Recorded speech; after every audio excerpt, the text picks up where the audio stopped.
개념어를 우선 정리를 해두어야 합니다. 학교에서도 소설 관련한 개념어 파트는 프린트로 주고 그거 관련해서 시험 범위에 들어간다 외워라 하는 식으로 진행을 한다라고 아까 제가 말씀을 드렸어요. 시험 범위에 그렇게 들어간다라고 말씀드렸죠. 그런데 시와 관련된 개념어들은 따로 설명해 주지 않았습니다. 정작 시든 소설이든 간에 이 개념어를 활용해서 학생들을 매우 괴롭게 하는 문제들 유형이 선일여고에서 흔하게 나타납니다. 표현법 그리고 내용일치로 학생들을 괴롭히는 게 선일여고 내신 고난도 문제의 특징이거든요. 자, 그래서 이 개념어를 정리를 해둘 필요가 있습니다. 그럼 이걸 정리를 하면 언제까지 써먹느냐? 고1, 고2, 고3 내신 기간 내내 그리고 수능 때까지 계속 한번 정리해둔 거를 개념서처럼 3년 내내 볼 수 있게 됩니다. 그런 점에서 개념어를 우선적으로 정리를 할 필요성이 매우 높다고 볼 수 있겠죠. 최소한 내신 대비를 위해서라도 내신 시험 범위와 관련되어 있는 개념어들은 전부 정리할 수 있어야겠습니다. 자, 다음으로 고전과 현대 어휘 정리인데요. 어휘력 문제로 인해서 글을 이해하지 못하는 일을 방지해야 한다 라고 제가 적어두었어요. 이게 무슨 얘기인가? 매년 초마다 기사가 계속 나오더라고요. 학생들의 어휘력이 많이 떨어지고 있다. 정말 안 좋다.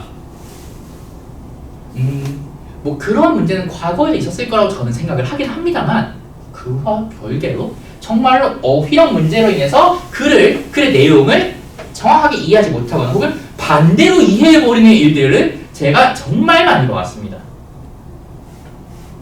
제가 노원 중계동, 흔히 말하는 그 학군지죠. 거기서 수업을 진행을 쭉 해오면서 고등학교 1학년 학생들에게 첫 수업 때 항상 물어보는 어휘가 있었습니다. 정말 별거 아니에요. 어떤 거냐? 고전소설에서 정말 많이 나오는 말인데요. 용모가 수려하다. 무슨 뜻일까? 자, 얘들아 무슨 뜻일까? 맞춰봐. 처음엔 그냥 물어보다가 이제 거기서 몇 년 수업을 진행하다 보니 아, 이거 그냥 물어보면 안 되겠구나 싶어서 인형 뽑기에서 작은 인형 하나 뽑아와가지고 자, 마치면 이걸 줄게 하면서 해본 적도 있었어요. 여태까지 그걸 타간 학생은 한 명도 없었습니다. 네, 대표적으로 많이 나왔던 말이 뭐냐? 자, 수려하다고 그럼 대체 무슨 뜻인데? 수수하다랑 비슷한 뜻 아닌가요? 완전히 반대로 갔죠. 글을 반대로 이해하게 되는 거예요. 용모가 수려하다, 빼어나게 아름답다, 정말 아름답다라는 의미로 가야 되는데 수수하다라는 의미로 가버리면 내용이 반대로 가게 되죠. 문제는 아까 서술자의 태도에 대한, 화자의 태도에 대한 문제가 있었잖아요. 그런 태도에 대해서 그때 수수하다라고 하면 그냥 겉으로 보이는 것만 보려고 한다, 이런 느낌이 될 수 있고, 내면을 중시한다라는 그런 말이 될 수도 있는데, 용모가 수려하다, 그런 칭찬을 하는 말이다라는 그 개념을 잡아내지 못한다면 저런 문제는 틀리게 되는 겁니다. 문제는 이런 게 외부 제시문 형식으로 출제가 된다는 거죠. 그래서 내신을 위해서라도 어휘를 계속해서 정리해 나갈 필요가 있습니다. 처음 보는 작품, 모르는 어휘, 국어화전을 계속해서 찾아보면서 스스로 공부를 해나가는 게 필요하죠. 물론 학생들이 국어화전과 정말 안 친하긴 한데 저는 학생들에게 좀 친해져라 라고 늘 강조를 하는 편입니다. 수업 시간에 계속 물어보거든요. 자, 숙제를 나갔었는데 그래서 이거 자 읽어가다가 자 그래서 이 말 뜻 뭔지 알겠니? 알 것 같은 사람? 자, 누구야 한번 말해볼래? 한 80% 확률로 말을 못 하더라고요. 근데 이제 수업을 계속 듣던 학생들 같은 경우는 이제 그 찾아온 습관이 계속 그렇게 물어보니까 물어볼 때 보통 같은 학교 친구들 있잖아요, 옆에. 내가 모르는 걸 들키기 싫어서라도 열심히 공부를 해오려는 학생이 점점 늘어나더라고요. 계속 준비를 해나가야 합니다. 마지막으로 사실적 감상에 초점을 둔 공부를 진행해야 한다 라고 해두었는데요. 가끔 그런 학생들이 있어요. 되게 감수성이 풍부한 학생들이 있거든요.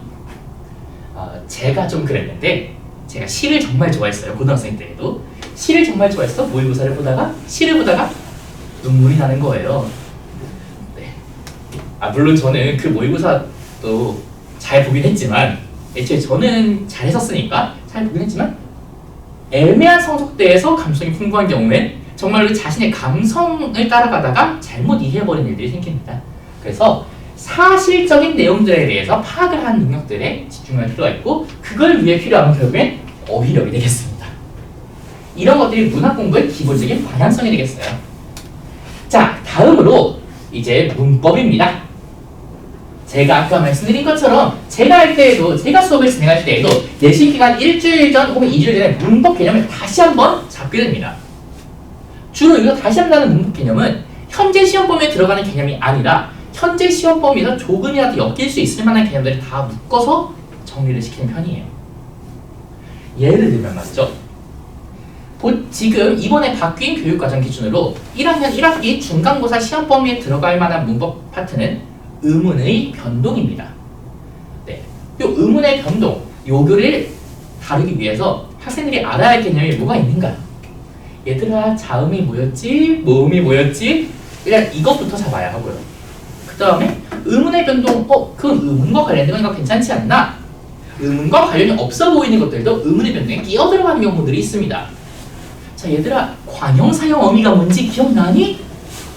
이런 것들이 의문의 변동에서 관련한 내용으로 들어가기 때문에 관형사형 어미 리을 뒤에서 된소리가 나타난다. 이런 식으로 들어가거든요. 이러한 것들 때문에 조금 대충목에 관련이 없어 보이더라도 그런 개념들도 다시 잡아두어야 합니다. 안 그러면 정말 그 말들을 몰라서 요 개념을 이해하기 위한 기존 개념을 몰라서 틀린 일들이 많이 발생하고 이해를 아예 못해버리는 일들이 많이 발생합니다. 다음으로 방학 중에도 일주일에 3시간 이상의 문법 학습 시간이 필요합니다. 사실 이거에 앞서서 제가 꼭 말씀드려야 되는 부분이 저는 학생들에게 늘 강조를 하는 부분이 있습니다. 이과가 아니라면 방학 중 기준으로 하루에 3시간 국어공부는 해야 한다.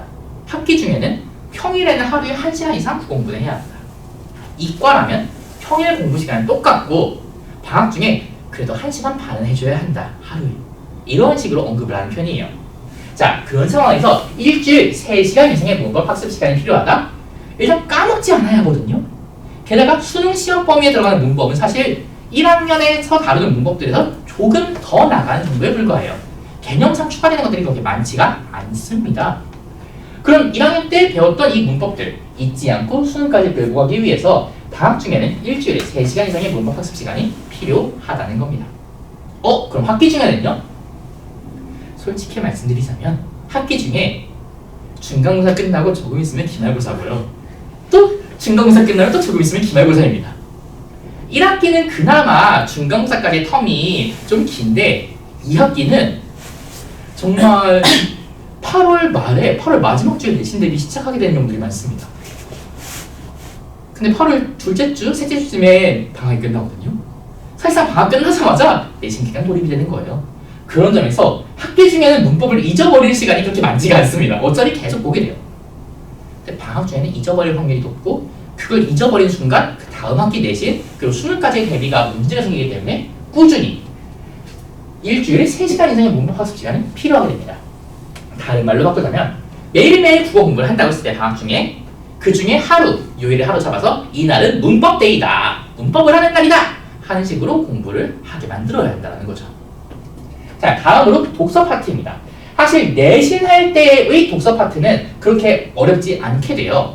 내신에서의 독서 문제는 어렵게 나올 수가 없습니다. 하지만 수능 대비를 위해서라면 우리 독서 공부를 꾸준히 해둘 필요가 있어요. 그리고 이 독서 공부는 결국에 내신에서 독서 문제가 어렵게 나오지 않는다와 별개로 그 재심은 이해까지 걸리는 시간을 획기적으로 단축을 시켜서 문학과 문법에 더 많은 시간을 쏟을 수 있게 해줍니다. 즉 실제로 시험에서 어렵게 나오는 파트에 더 많은 준비를 할 수 있게 도와주는 게 평소의 독서 공부라고 할 수 있는 거죠. 당연히 내신 외에 수능에서는 더더욱 중요하게 되고요. 내신 기간이 아닐 때에는 문학과 독서를 반반의 비중으로 공부하는 게 원칙입니다. 그리고 방학 기준으로는 일주일에 7일이 있잖아요. 3일은 문학 공부, 3일은 독서 공부, 하루는 문법 공부. 이런 식으로 잡아주는 게 원칙이 되겠습니다.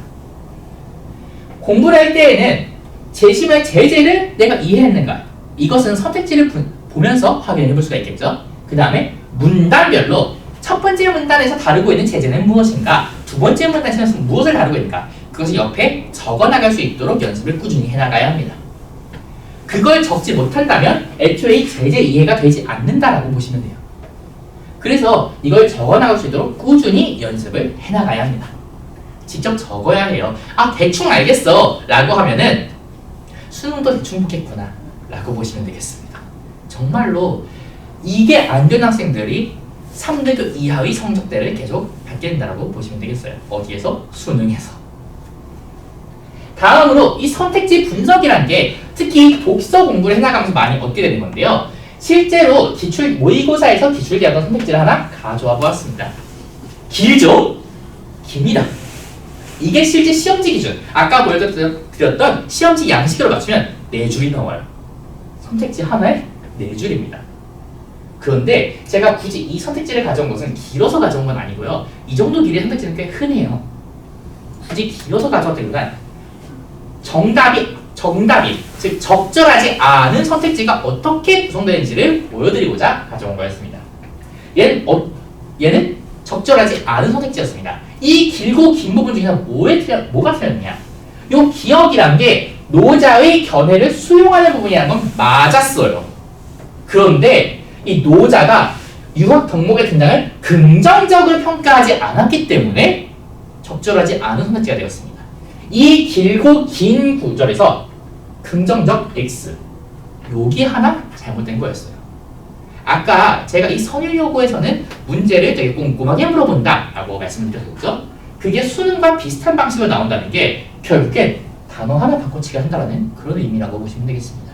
그래서 이렇게 하나 바꿔치기 하는 것들을 꼼꼼하게 보는 연습, 특히 이거는 독서 공부에서 많이 얻어갈 수 있는 것이다 보니까 내신에서 꼼꼼함을 기르라는 간접적인 방식으로, 그리고 내신에서 독서 공부에 시간을 덜 쓸 수 있게 해주는 직접적인 방식으로 독서 공부가 내신에도 크게 영향을 준다고 보시면 되겠습니다.